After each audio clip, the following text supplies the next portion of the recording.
अवध नगरी अयोध्या मूल रूप से मंदिरों का शहर रहा है। कहा जाता है कि अयोध्या नगरी को भगवान श्री राम के पूर्वज विवस्वान सूर्य पुत्र वैवस्वत मनु द्वारा बसाया गया था। इसलिए अयोध्या नगरी में सूर्यवंशी राजाओं का राज महाभारत काल तक रहा। अयोध्या नगरी के दशरथ महल में ही प्रभु श्री राम का जन्म हुआ। धन्य धान्य और रत्न आभूषणों से भरी इस नगरी की अतुलनीय छटा और खूबसूरत इमारतों का वर्णन वाल्मीकि रामायण में भी मिलता है। इसलिए तो महर्षि वाल्मीकि ने रामायण में अयोध्या नगरी की शोभा की तुलना करते हुए इसे दूसरा इंद्रलोक कहा। लेकिन भगवान श्री राम के जल समाधि लेने के बाद अयोध्या कुछ समय के लिए उजाड़ हो गई थी। कहा जाता है कि राम जी के पुत्र कुश ने फिर से अयोध्या का पुनर्निर्माण कराया और इसके बाद सूर्यवंश की अगली 44 पीढ़ियों तक इसका अस्तित्व चरम पर रहा। इसके बाद महाभारत काल में हुए युद्ध के बाद भी अयोध्या फिर से उजाड़ हो गई। पौराणिक कथा कहानियों के अनुसार प्राचीन काल में भगवान श्री राम के जल समाधि लेने के बाद और महाभारत युद्ध के बाद अयोध्या के उजाड़ होने और फिर से बसने का वर्णन मिलता है। लेकिन श्रीराम जन्मभूमि अयोध्या और यहाँ बने श्रीराम मंदिर को एक नहीं बल्कि कई बार आक्रमणों का सामना करना पड़ा। अयोध्या को नष्ट करने के लिए मुगलों द्वारा कई अभियान भी चलाए गए। मंदिर में बाबरी ढांचा खड़ा किया, भव्य मंदिर तोड़ मस्जिद बनवाए गए। लेकिन प्रभु श्रीराम की जन्मभूमि कभी नष्ट न हो सकी। वैसे तो अयोध्या नगरी का इतिहास त्रेतायुग से भी पुराना है, लेकिन आपको बताएंगे अयोध्या नगरी में विवाद से लेकर विध्वंस, निर्माण और उद्घाटन तक श्रीराम जन्मभूमि अयोध्या के करीब 500 सालों के बारे में। अयोध्या राम जन्मभूमि देश के सबसे लंबे चलने वाले केस में एक है। राम जन्मभूमि का इतिहास बहुत पुराना है। 1528 से लेकर 2023 तक श्रीराम जन्मभूमि के पूरे 495 वर्षों के इतिहास में कई मोड़ आए। इसमें 9 नवंबर 2019 का दिन बेहद खास रहा, जब 5 जजों की संवैधानिक बेंच ने ऐतिहासिक फैसला सुनाया। 1528 मुगल बादशाह बाबर के सिपहसालार मीर बाकी ने विवादित जगह पर मस्जिद का निर्माण कराया। इस स्थान को लेकर हिंदू समुदाय के लोगों द्वारा ये दावा किया कि यहाँ भगवान राम की जन्मभूमि है और इस स्थान पर एक प्राचीन मंदिर भी था। हिंदू पक्ष के लोगों ने मस्जिद में बने 3 गुंबदों में एक गुंबद के नीचे भगवान राम का जन्मस्थान बताया।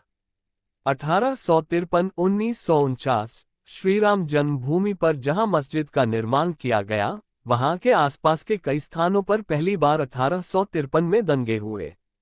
इसके बाद 1859 में अंग्रेजी प्रशासन ने विवादित स्थान के पास बाड़ लगा दी और मुसलमानों को ढांचे के अंदर वहीं हिंदुओं को बाहर चबूतरे के पास पूजा करने की इजाजत दे दी। 1949 अयोध्या श्रीराम जन्मभूमि का असली विवाद 23 सितंबर 1949 को तब हुआ जब मस्जिद में भगवान राम की मूर्तियां मिलीं। इसे लेकर हिंदू समुदाय के लोग कहने लगे कि यहाँ साक्षात भगवान राम प्रकट हुए हैं। वहीं मुस्लिम समुदाय के लोगों ने आरोप लगाया कि किसी ने चुपके से यहां मूर्तियां रखीं। ऐसे में यूपी सरकार ने तुरंत मूर्तियों को वहां से हटाने के आदेश दिए। लेकिन जिला मजिस्ट्रेट डीएम के नायर ने धार्मिक भावना को ठेस पहुंचने और दंगों भड़कने के डर से इस आदेश में असमर्थता जताई। इस तरह से सरकार द्वारा इसे विवादित ढांचा मानकर ताला लगा दिया गया। 1950 फैजाबाद के सिविल कोर्ट में 2 अर्जी दाखिल हुई। इसमें एक तो विवादित भूमि पर रामलला की पूजा की इजाजत और दूसरी मूर्ति रखे जाने की इजाजत पर थी। 1961 यूपी सुन्नी वक्फ बोर्ड ने एक अर्जी दाखिल की और विवादित भूमि पर पजेशन और मूर्तियों को हटाने की मांग की। 1984 1 फरवरी 1986 में यूसी पांडे की याचिका पर फैजाबाद के जिला जज केएम पांडे ने हिंदुओं को पूजा करने की इजाजत दे दी और ढांचे पर लगे ताले को हटाने का आदेश दिया। 1992 ये दंगा ऐतिहासिक रहा। 6 दिसंबर 1992 को वीएचपी और शिवसेना समेत कई हिंदू संगठन के लाखों कार्यकर्ताओं ने विवादित ढांचे को गिरा दिया। इससे देशभर में सांप्रदायिक दंगे हुए और हजारों की तादाद में लोग मारे गए। 2002 गोधरा ट्रेन जो कि हिंदू कार्यकर्ताओं को लेकर जा रही थी, उसमें आग लगा दी गई और करीब 58 लोग मारे गए। इसे लेकर गुजरात में भी दंगे की आग भड़क गई और 2000 से अधिक लोग इस दंगे में मारे गए। 2010 इलाहाबाद हाई कोर्ट ने फैसले पर विवादित भूमि को सुन्नी वक्फ बोर्ड रामलला विराजमान और निर्मोही अखाड़ा के बीच 3 बराबर हिस्सों में बांटने का आदेश दिया। 2011 अयोध्या विवाद पर इलाहाबाद हाई कोर्ट के फैसले पर सुप्रीम कोर्ट ने रोक लगा दी। 2017 सुप्रीम कोर्ट ने आउट ऑफ कोर्ट सेटलमेंट का आह्वान किया और भाजपा के कई नेताओं पर आपराधिक साजिश आरोप बहाल किए गए। 2019 1 मार्च 2019 को सुप्रीम कोर्ट ने मामले को मध्यस्थता के लिए भेजा और 8 सप्ताह के भीतर कार्यवाही को खत्म करने के आदेश दिए। इसके बाद 1 अगस्त को मध्यस्थता पैनल ने रिपोर्ट पेश की और 2 अगस्त को सुप्रीम कोर्ट मध्यस्थता पैनल मामले में समाधान निकालने कामयाब नहीं रहे। इस बीच सुप्रीम कोर्ट में अयोध्या मामले को लेकर प्रतिदिन सुनवाई होने लगी और 16 अगस्त 2019 को सुनवाई पूरी होने के बाद फैसला सुरक्षित रखा गया। 2019 9 नवंबर सुप्रीम कोर्ट के 5 जजों की बेंच ने श्रीराम जन्मभूमि के पक्ष में फैसला सुनाया।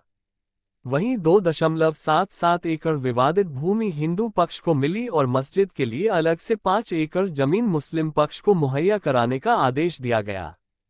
2020-25 मार्च 2020 को पूरे 28 साल बाद रामलला टेंट से निकलकर फाइबर मंदिर में शिफ्ट हुए और इसके बाद 5 अगस्त को भूमि पूजन किया गया। 2023 अब एक बार फिर से श्री राम की जन्मभूमि अयोध्या में रामलला का भव्य मंदिर बनकर तैयार हो चुका है। 22 जनवरी 2024 को रामलला के भव्य मंदिर का अभिषेक होगा। इस तरह से सालों साल चले इस विवाद का अंत होगा और रामलला की पूजा आराधना की जाएगी। करीब 500 साल के लंबे इंतजार और कड़ी लड़ाई के बाद आखिरकार 22 जनवरी 2024 को श्रीराम जन्मभूमि अयोध्या में भव्य राम मंदिर का अभिषेक समारोह आयोजित किया जाएगा। ये सनातन प्रेमियों के लिए भक्ति, खुशी और उत्साह का पल होगा। यह अवसर एक त्योहार के समान होगा। 22 जनवरी को राम मंदिर के अभिषेक व प्राण प्रतिष्ठा के बाद 24 जनवरी 2024 को प्रधानमंत्री नरेंद्र मोदी द्वारा मंदिर का उद्घाटन किया जाएगा। फिर सभी भक्तगण मंदिर में रामलला के दर्शन कर पाएंगे।